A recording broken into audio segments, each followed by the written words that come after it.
Wakenya wenzangu, we have all complained about what Kenya has done to us and what the leaders of Kenya continue to do and have done to us.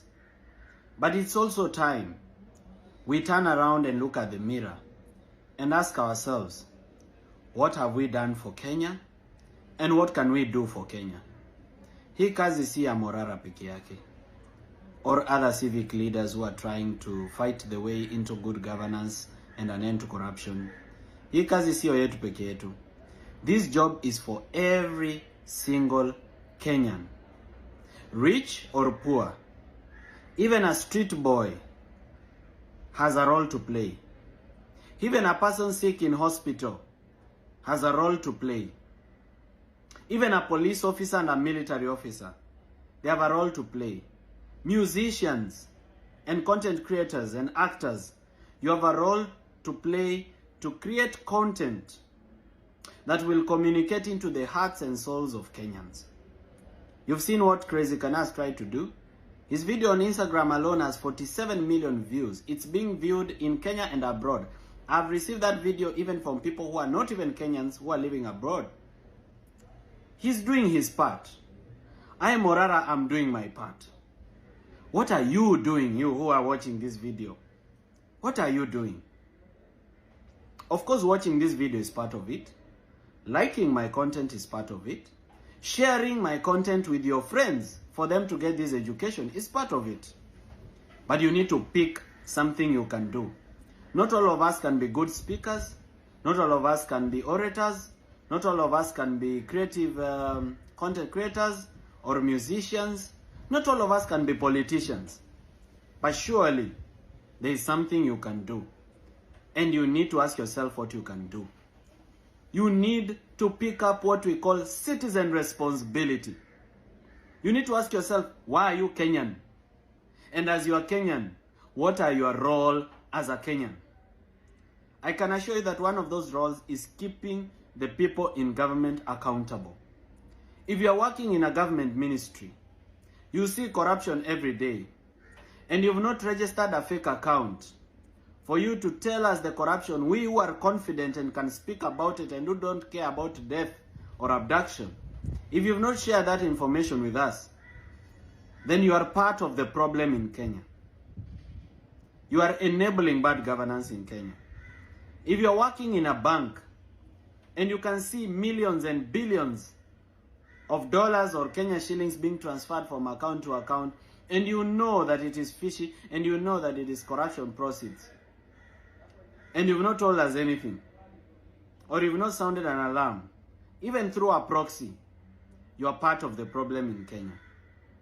If you are there and you are celebrating corrupt leaders, saying those who are questioning their source of wealth are jealous, saying that those who are demanding for bad governance will fail, that it has been tried before and it failed and therefore it cannot succeed. If you are celebrating those leaders because they come from your tribe, you are definitely part of the problem that is in Kenya. You are responsible for the poverty, for the pain that the people of Kenya are suffering.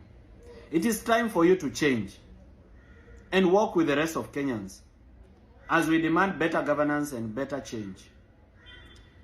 At this moment in time, we cannot trust anybody in government or opposition, because even opposition has benefited from corruption. They do deals with government, they register companies and do tenders with government. It's not possible to trust them at this time. But we need change. And I believe that that change will happen. I don't have to be any political position. I don't have to be a governor or senator or anything. My interest is a fair and just system. I'll go back to my business, make my money. But if I'm entrusted with a civic duty or a political responsibility, I will do it with uttermost excellence and without corruption and with very great integrity. I want to ask you who is watching this video to also pick something that you can do and do it for Kenya. Sisi wote tunakuhitaji. Kenya inakuhitaji. Chagua kitu ambayo utafanya. Morara Kebaso has just hit out with another statement saying that what has Kenya done for us? What have we done for our nation? What have our politicians done to us? So that's the very big statement that is was talking about, and he has exposed a very heavy secret because the government always operates on secrets. Remember the other day when the CAs were fired? Murkuman said that we know the secrets of this government and was reinstated back to office. So those are some of the questions we need to ask ourselves. What do we need to do so that we can change our nation?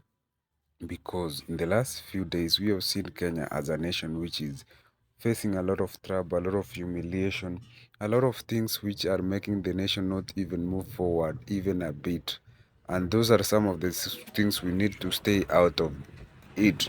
So we need to stay out of corruption. Kenya first needs super civic education so that the nation can change fast. The people minds can change so that they can make better decision. And by making better decision, that means that they're going to move out the countries from the chains of corruption, from the chains of mismanagement, from the chains of poor leadership, and that's what the country needs first. So after civic education, then people need to align themselves with people who have clear goals for the nation, people who can do and not the people who have been previously in office.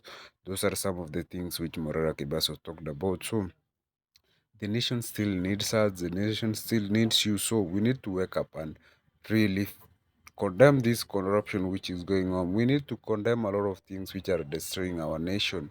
As of today, Kenya is growing in terms of debt, and when this money comes in, it goes to the pockets of individual people. So those are some of the things which are happening. So does Kenya need? Kenya needs you and me so that it can change. Kenya needs us all so that it can change.